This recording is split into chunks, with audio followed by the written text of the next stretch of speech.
நம்ம இந்த வீடியோவில் top 10 2023 highest box office list தான் பார்க்க போகிறோம். ஸோ இந்த லிஸ்ட் அந்த படத்தோட டொமஸ்டிக் இன்டர்நேஷனல் கலெக்ஷன் என்னன்னும் அண்ட் இந்தியாவிலும் சைனாலையும் என்ன கலெக்ஷன் பண்ணியிருக்கு அப்படிங்கிறதே நான் சொல்ல போகிறேன். அண்ட் சேனல் ஃபஸ்ட் டைம் வரவங்க கண்டிப்பாக சப்ஸ்கிரைப் பண்ணி சப்போர்ட் பண்ணுங்கள். ஏன்னா உங்களோட சப்போர்ட் எனக்கு ரொம்பவே தேவை. அண்ட் கண்டிப்பாக இந்த கண்டென்ட் உங்களுக்கு பிடிக்கும். ஸோ லைக் பண்ணிட்டு பாருங்கள். அண்ட் வீடியோ ஸ்கிப் பண்ணாமல் ஃபுல்லாக பார்த்துட்டு உங்களோட செக்கில் சொல்லிட்டு போங்க. அண்ட் வீடியோக்குள்ளே போயிடலாம். லிஸ்ட்டில் கீழே வந்துடலாம். 10 பிளேஸில் இருக்கிறது Antman and the wasp quantumania movie, அதாவது phase 5 first project from Marvel studios. இதோட ஓவரால் கலெக்ஷன் 476 மில்லியன், இன்டர்நேஷனலில் 261.5 மில்லியன், டொமஸ்டிக்கில் 241.5 மில்லியன் கலெக்ஷன் இருக்குது. It's not a bad collection, it's good. And சைனாவோட மார்க்கெட்னு பார்க்கும்போது 39.4 மில்லியன் பண்ணியிருக்கு. இந்தியாவில் கிட்டத்தட்ட 6.4 மில்லியன், அதாவது 55,90,00,000 இந்தியாவில் கலெக்ஷன் பண்ணியிருக்கு. இதோட பட்ஜெட் கிட்டத்தட்ட 250 மில்லியன் இருக்கிற சமயத்தில் it's just a break even தான் பண்ணியிருக்கு. இந்த பிளேஸில் இருக்கக்கூடிய மூவி பிக்சாரோட எலமெண்டல் மூவி. இந்த படம் ஹிட் ஆகும் நான் நினச்சி கூட பார்க்கல, பட் ஆயிடுச்சு.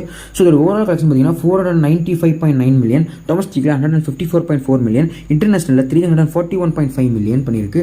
சைனாவில் பார்த்தீங்கன்னா 15.8 மில்லியனும், இந்தியாவில் வெறும் $4,00,000 தான் இருக்குது. பிகாஸ் இது ஃப்ளாஷ் கூட ரிலீஸ் ஆச்சு. ஸோ அதனாலே இந்த படத்துக்கு பெரிய ஓப்பனிங் இல்லை, பட் போக போக கலெக்ட் பண்ணி ஃப்ளாஷோட டபுள் கலெக்ஷன் பண்ணிடுச்சுன்னே சொல்லலாம். அந்த படம் இந்த படத்தோட பட்ஜெட் 200 மில்லியன். ஸோ இதோட பிரேக் ஈவன் பார்த்தீங்கன்னா 400 மில்லியன் எடுத்தால் பிரேக் ஈவன்னாங்க. ஸோ இது 45 மில்லியன் ப்ராஃபிட் எடுத்ததாகவும் இன்ஃபர்மேஷன் வந்திருக்கு. இது ரொம்ப நல்லா இருக்காது, ஒன் டைம் வாட்ச் பண்ணுற மாதிரி இருக்கும். ட்ரை பண்ணி பாருங்க. நான் தொடர்ந்து 8 பிளேஸ் இருக்கக்கூடிய மூவி பேராமவுண்ட் பிக்சர் ரிலீஸ் பண்ணியிருக்கக்கூடிய தரமான ப்ராஜெக்டான mission impossible dead reckoning part 1.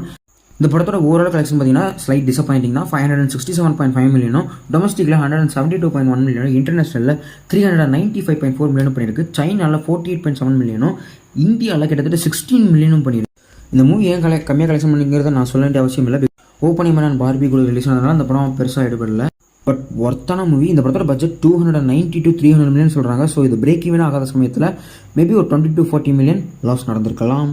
And இந்த லிஸ்ட்டில் 7th பிளேஸில் இருக்கிறது டிஸ்னியோட the little mermaid live action movie. இது வேர்ல்டு வைடாக 569.6 மில்லியனும், இன்டர்நேஷனலில் 271.4 மில்லியன், டொமஸ்டிக்கில் 298.1 மில்லியனும் பண்ணியிருக்கு.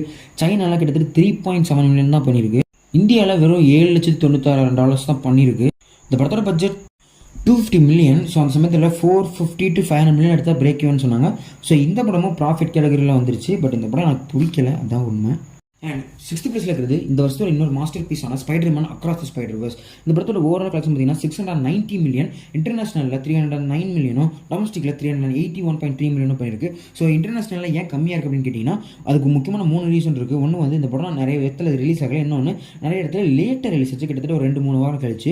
அண்ட் இன்னொரு முக்கியமான விஷயம், சில பூமர்ஸ் வந்து இன்னுமே அனிமேஷன் குழந்தைங்க பார்க்குறது நினச்சிட்டு இருக்கிறாங்க. அவனுங்களை துரத்திட்டு சரியாக வந்து நான் நினைக்கிறேன். அண்ட் அந்த படத்தில் இந்த கலெக்ஷன் பார்த்தீங்கன்னா 24,54,00,000, China collection 17.2 million to 34 million அப்படின்னு பண்ணியிருக்கலாம்னு சொல்கிறாங்க. இது லேட்டர் ரிலீஸாக இவ்வளோ பெரிய கலெக்ஷன் பண்ணதே பெரிய விஷயம் அப்படிங்கிற மாதிரி சொல்கிறாங்க. இந்த படத்தோட பட்ஜெட் 100 மில்லியன். ஸோ அது போட்டு 700 மில்லியன் எடுத்திருக்க சமயத்தில் இந்த படம் 500 மில்லியனுக்கு மேலே ப்ராஃபிட் மட்டுமே சோனி கொடுத்துருக்கலாம்னு சொல்கிறாங்க. தொடர்ந்து 5வது இடத்துல இருக்கக்கூடிய மூவி ஃபாஸ்ட் சாகலாம் தான் இருக்கக்கூடிய 10th இன்ஸ்டால்மெண்ட் ஃபாஸ்ட் எக்ஸ். இந்த படத்தோட ஓவரால் கலெக்ஷன் பார்த்தீங்கன்னா 704.7 மில்லியன், இன்டர்நேஷனலில் 558.7 மில்லியன், டொமஸ்டிக்கில் 145 மில்லியன் தான் எடுத்திருக்கு. இது ஏன் டொமஸ்டிக்கில் கம்மியாக பண்ணுறதுன்னு எனக்கு தெரியல.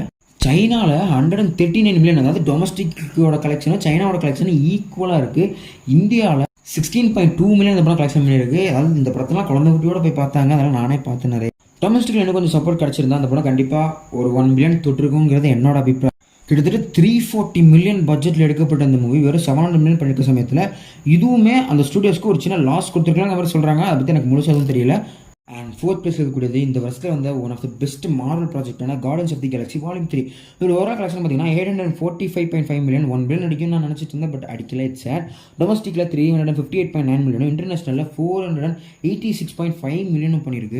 சைனாவில் மட்டும் கிட்டத்தட்ட 86.9 மில்லியன் பண்ணியிருக்கு. இது வரைக்கும் நான் பார்த்த மூவிஸில் சைனா கலெக்ஷன் இது கொஞ்சம் அதிகமாக இருக்குன்னு சொல்லலாம். இந்தியாவில் கிட்டத்தட்ட 8.7 மில்லியன் பண்ணியிருக்கு. ஸோ இந்த படத்தோட பட்ஜெட்டுமே 239 மில்லியன் அப்படிங்கிற மாதிரி சொல்லியிருந்தாங்க. ஸோ அந்த சமயத்தில் பார்க்குற சமயத்தில் இது வந்து ஒரு 200 to 300 மில்லியன் டிஸ்னிக்கு ப்ராஃபிட் கொடுத்துருக்கலாம் அப்படிங்கிற மாதிரி சொல்கிறாங்க. டாப் 3 வந்தாச்சு. 3rd பிளேஸில் இருக்கிறது நம்ம தலைவர் கிறிஸ்டோபர் இன்னொரு மாஸ்டர் பீஸான ஓப்பன்ஹைமர் மூவி. வேர்ல்டு வைடில் 951.4 மில்லியனும், டொமஸ்டிக்கில் 326 மில்லியனும், இன்டர்நேஷனலில் 625.4 மில்லியன் இருக்குது. அதாவது வேர்ல்டு வைட் மொத்த கலெக்ஷனில் இன்டர்நேஷனல் மட்டுமே 65.7% பங்கு வகிக்குது. அதாவது இது எல்லாமே கிறிஸ்டோபர் நோலனுங்கிறதுக்காக 1 man ஆர்மி தான் இது எல்லாமே. அதாவது பார்பியை கம்பேர் பண்ணும்போது ஓப்பன்ஹைமர் பெரிய அளவில் ப்ரொமோஷனல் லெவல் ரிலீஸ் ஆன ஒரு மூவி. ஆனால் அது இந்த அளவுக்கு கலெக்ஷன் பண்ணதுன்னா ஒரு 1 man ஷோ தான் அந்த விஷயமே. சைனாவில் 61.6 மில்லியனும், இந்தியாவில் சொல்லவே நாங்கள் 20 மில்லியன் கலெக்ஷன் பண்ணியிருக்கு. அதாவது இந்த வருஷம் ரிலீஸ் ஆன ஹாலிவுட் மூவிஸ்லேயே ஹையஸ்ட் கலெக்ஷன் பண்ணது இந்தியாவில் ஓப்பன்ஹைமர் தான். சைனாவை பொறுத்த வரைக்கும் தேர்ட் பிளேஸ்ல இருக்கு ஓப்பன்ஹைமர்.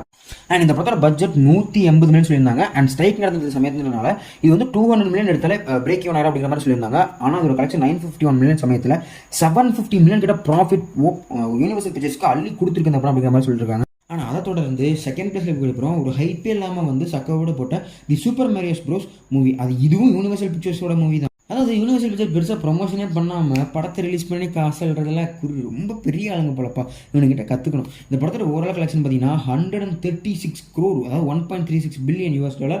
இன்டர்நேஷனலில் கிட்டத்தட்ட 786.4 மில்லியன், டொமஸ்டிக்கில் 574.9 மில்லியன் பண்ணியிருக்கு. சைனாவில் 24 மில்லியன் தான் பண்ணியிருக்கு.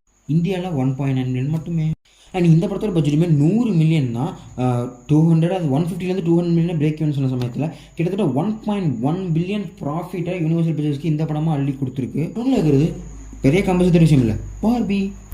இந்த படம் வேர்ல்டு வைடில் 1.44 பில்லியன் கலெக்ஷன் பண்ணியிருக்கு. டொமஸ்டிக்கில் 636 மில்லியனும், இன்டர்நேஷனலில் 805.6 மில்லியனும் பண்ணியிருக்கு. ஸோ இதோட சைனா கலெக்ஷன் பார்த்தீங்கன்னா 35.2 மில்லியன், அதாவது ஓப்பன்ஹைமரோட பாதியும். இந்தியா கலெக்ஷன் பார்த்தீங்கன்னா வெறும் 22லேருந்து 27 கோடி தான் பண்ணியிருக்கு. அண்ட் இது இந்தியாவில் 10 நாள் தான் ஓடின மாதிரி நான் கேள்விப்பட்டேன். I am not sure, maybe ஒரு 20 டேஸோட கட் பண்ணியிருப்பாங்கன்னு நினைக்கிறேன். அண்ட் இந்த படத்தோட பட்ஜெட் பார்க்கும்போது 125 மில்லியன் எடுக்கப்பட்ட இந்த மூவி வந்து 300 மில்லியன் எடுத்திருந்தா பிரேக் ஈவன் அப்படிங்கிற மாதிரி சொல்லியிருந்தாங்க. பட் இந்த படம் 1.44 பில்லியன்ஸ் பண்ணியிருக்க சமயத்தில் 1.1 பில்லியன் லாபத்தை தூக்கி WBக்கு கொடுத்துருக்கு. அண்ட் இதே இந்த பக்கம் பார்க்கும்போது நம்ம WB வந்து DCL கிட்டத்தட்ட 1 பில்லியன் நஷ்டப்படுற சிச்சுவேஷன் இருந்த சமயத்தில் இந்த படத்தோட ப்ராஃபிட் WB காப்பாற்றிருச்சு அப்படிங்கிற மாதிரி தான் எல்லா ரிப்போர்ட்டுமே எழுதிட்டு இருந்தாங்க. And it's true. அண்ட் இதோட லிஸ்ட்டு முடியுது. அண்ட் இந்த பாக்ஸ் ஆஃபீஸ் லிஸ்ட் இதோட முடியுது. பட் இதில் வந்து நீங்கள் எதிர்பார்த்து நிறைய மூவிஸ் வராமல் போயிருக்கலாம். பிகாஸ் அதோட கலெக்ஷன் கம்மியாக இருந்திருக்கலாம், நல்ல மூவியாகவே இருந்தாலும். பட் நான் டாப் 5 2023 மூவிஸுங்க ஒரு லிஸ்ட் போயிட்டுருக்கேன். ஸோ அதில் நான் கண்டிப்பாக லிஸ்ட் பண்ணுவேன். இதுவரை பாக்ஸ் ஆஃபீஸ் தானே, அதாவது ஒரு படம் நிறைய கலெக்ஷன் பண்ணுங்கிறதுனால அந்த படம் நல்ல படம் வருது. பெஸ்ட் எக்ஸாம்பிள் பார்பி தான். பார்பி எனக்கு சுத்தமாக பிடிக்காது. எனக்கு வந்து கிரிஞ்சுங்கிறது கூட தான் நான் ஈக்குவல் பண்ணுவேன். ஸோ அந்த படம் 1.44 பில்லியன் பண்ணியிருக்கு. பட் நீங்கள் மிஷன் இம்பாசிபிள் அண்ட் ஓப்பன்ஹைமர் எடுத்தீங்கன்னா இன்னும் 1 பில்லியன் சொல்லல இல்லையா? ஸோ அந்த மாதிரி தான். ஸோ பாக்ஸ் ஆஃபீஸ் டசன் டேட் மூவி நான் கண்டிப்பாக அந்த லிஸ்ட்டில் நீங்கள் எதிர்பார்க்குற மூவிஸ் எல்லாம் கண்டிப்பாக இருக்கும். எதிர்பார்க்காத மூவிஸும் இருக்கிறதுக்கான வாய்ப்புகள் இருக்குது, பார்க்கலாம். And that's all. இந்த லிஸ்ட் பண்ண தாட்சை கண்டிப்பாக கமெண்ட்ஸ் சொல்லிட்டு போங்க. அண்ட் இந்த லிஸ்ட்டில் எந்த மூவி 1 பில்லியன் அடிக்கணும் நீங்கள் வெயிட் பண்ணிட்டு இருந்தீங்க, அடிக்கல இது அடிச்சிருந்தா நல்லா இருக்கும்னு நினைக்கிறீங்க, கமெண்ட்ஸ் சொல்லிட்டு போங்க. அண்ட் இதே மாதிரி இன்ட்ரெஸ்டிங்கான வீடியோவில் உங்களுக்கு சந்திக்கிறேன். திஸ் லேசி ரிவா ஷைனிங் ஆஃப். Tata, by.